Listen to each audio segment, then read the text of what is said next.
Hey Tribe, this is Sean here. In this video, I'll be sharing with you a very powerful strategy that helps me replace my income and allow me to quit my job and retire early.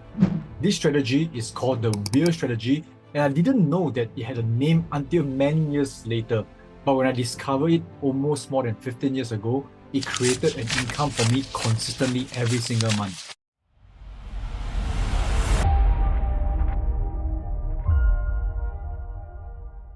In this video, I'll be showing you exactly how it works, the rules, the step-by-step guide, and also where to find stocks that are suitable for this strategy. And finally, I'll share with you some very important tips that allows us to make sure that the income is consistent and not something that we get once in a while, but something that we can get on a monthly, quarterly, and a yearly basis. So let's go.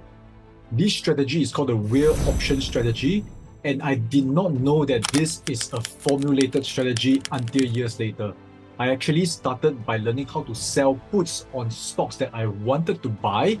You can see this is the first step in the Wheel strategy. And whenever I sell puts, I collect premium. And I'll illustrate to you in a moment's time the kind of premium that we can aim to collect every single week or every single month.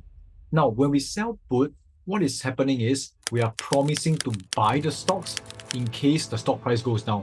But that's fine because these are stocks that I want to collect anyway. And while I wait for the stock price to drop, I collect premium that acts as an income for me every single week and every single month. When I started years ago, there isn't weekly options, so I collected income every single month. And I waited until the options expire. I didn't do anything. I don't have to close the options. And there are two things that can happen. Scenario number one, the put option expires, so nothing happens, and I will sell the put again and collect premium that month. Now, in the second scenario where the puts are assigned or exercised, what this means is I get to buy the stocks at the price that was preset. Very likely, when I buy the stocks, it will be above that current market price because they will only be assigned to me if the stock price drops. Now, when I get the stocks, it doesn't matter because with the stocks, now I can sell a call and continue to get my monthly or weekly income. And when I hold on to the stocks and sell the call, same thing. It can either expire, which then I will take the stocks and sell call again. Otherwise, it gets assigned, meaning to say my stocks are sold away at the strike price that is agreed upon, and that's where I get back my cash. And with the cash right here, you can see stocks get caught away. I will restart and sell puts again. Therefore, it's called the wheel. Now, this theory looks extremely simple, and in real life, there are few things that we need to take note of. Let me go ahead and show you some examples that we can do in 2024 and beyond. A particular stock that I was doing this year is Harley-Davidson. Let me bring you back in time to the 2nd of January. You can see that Harley-Davidson's stock price is $36.30. At that point in time, it was a new year and I wanted to create income for January. You can see right here, there are lists of options chain, and for simplicity's sake, and to make the video simpler, I will just sell monthly options. But when you're executing this yourself, feel free to do weekly options, which typically gives you a higher ROI. I'll choose a standard options, which is the 3rd Friday of the month, and this will be the 19th of January options chain. So I went back in time to the 2nd of January, and this is the 19th of January options chain. Right here, Harley-Davidson's share price is $36.30. Instead of buying the shares from the market, I will go ahead and sell a put. Put is on the right side of the options chain, and these are the various strike price that I can choose in order to sell the put. I'm going to choose a 36 put because I actually do hope to buy Harley-Davidson at $36. So by selling a 36 put, you can see that the bid and ask price of the put option is 0.8 and 0.85. To make it simple, when I'm selling an options, I will just choose the bid price and collect $0.8. This means for a single contract of options, I'll be collecting 80 cents multiplied by 100, that will be $80. The amount of capital required for this particular strategy will be $36 multiplied by 100, that's $3,600. Because in event that the shares get assigned to me, I have to pay $3,600 for 100 shares. I'm going to pull out an Excel spreadsheet and calculate the monthly ROI and the premium that I get.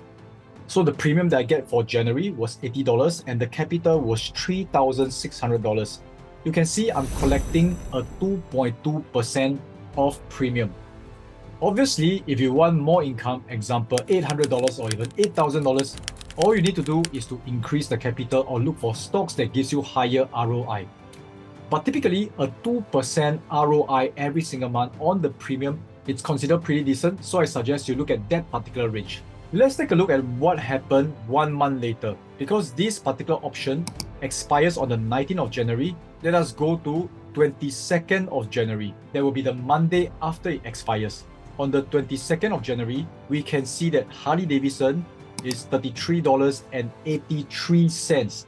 What it means is the price right now is below the strike price of the put that I sold. So the results is I got assigned 100 shares.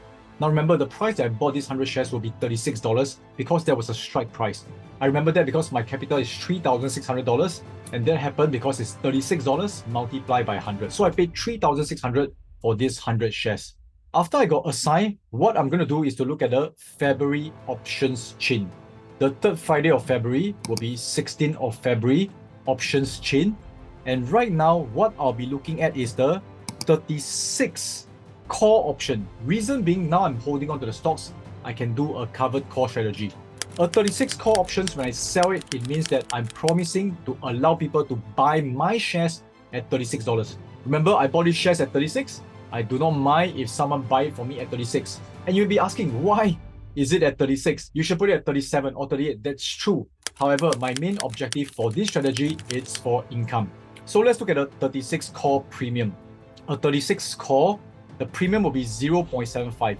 Meaning to say, if I sell a 36 call, which I'm going to do, I'm going to collect $75. So let's go ahead and do that for the month of February. So for the month of February, I'll be collecting a premium of $75, and my capital was still $3,006. This is because I already paid up this particular capital. I do not need to inject more capital. Remember, this $3,006 has become that 100 shares which I am already holding. That's the reason why I can sell a 36 call. So what is my ROI? My ROI that month is 2.08%. And let's fast forward and see what happened the next month. In February, I'll be going to the 19th of February, which is the Monday after the options expire. It will be expiring on the 16th of February. So let's check what happened on the 19th of February. There's no data on the 19th of February because it was a holiday. So let's go one day later on the 20th of February. On the 20th of February, you can see that the share price of Harley-Davidson is $37.60. What this means is my 100 shares is going to be assigned. 100 shares assigned away. The reason is because I promised to sell my shares at 36 by selling a 36 call, and now the share price is 37.6. So it makes sense for the person who got my call to assign it because he can buy my shares at 36, he can sell it at 37.6. He will make a profit on his end, but for me, I'm not concerned because I collect back my $3,600, and right now I've already gotten 2 months of 2% each, meaning to say every month I'm collecting about 80 to 70 over dollars. So now that my shares has been assigned away, I'm going to rinse and repeat and do it for the month of March. For the month of March, I'll be choosing the third Friday, which is the 22nd of March. And the option chain in front of me, guess what? I'm going to sell a 36 put. That sounds very familiar, isn't it? So for 36 put, you can see that the premium I'm going to collect is 80 cents. Multiply by 100, $80. Now, if this is going to bore you, then the wheel strategy is totally for you. Because many great investors say that if investing is exciting for you, you are doing something wrong. If it's boring, you are doing the right thing. So same thing, my capital is $3,006 and my ROI is back to 2.2%. I'm going to just rinse and repeat over and over again, and this is how the wheel strategy works.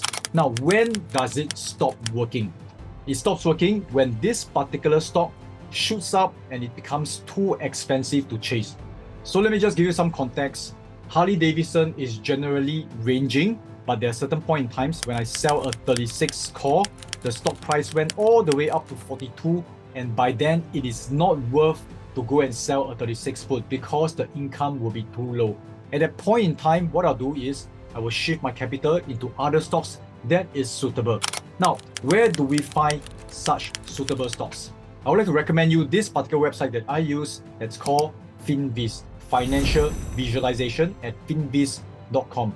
So simply go to the screener and screen for stocks that you will like. For me, I will go to the fundamental portion and I'll screen for stocks with good ROE, returns on equity, and I'll choose something that's more than 15%. I will also choose a stock that has low debt to equity ratio. So I'll choose something that is under 0.5. And after we choose all the criteria that we want, the number of stocks will become lesser and lesser. Right here, I have 421 stocks, and I do not want it to be too narrow, and I can add in more criteria. Example, I want a net profit margin of above 10%, and that's 325 stocks left. I can keep adding more criteria, but for now, what I'll do is I'll click on charts, and at one glance, I can look for stocks that are either ranging up or sideways. So let's take a look at some of these stocks. Now you can see right here, there are some stocks that I would like to invest in, like AFL, AGYS. I'm going to recommend that you do even more studies on the economic mode and the fundamentals of these companies. Because when you do the real strategy, it's important to have a stock that is trending slightly up or ranging sideways. And in event when our puts get assigned, we are willing to purchase the stocks.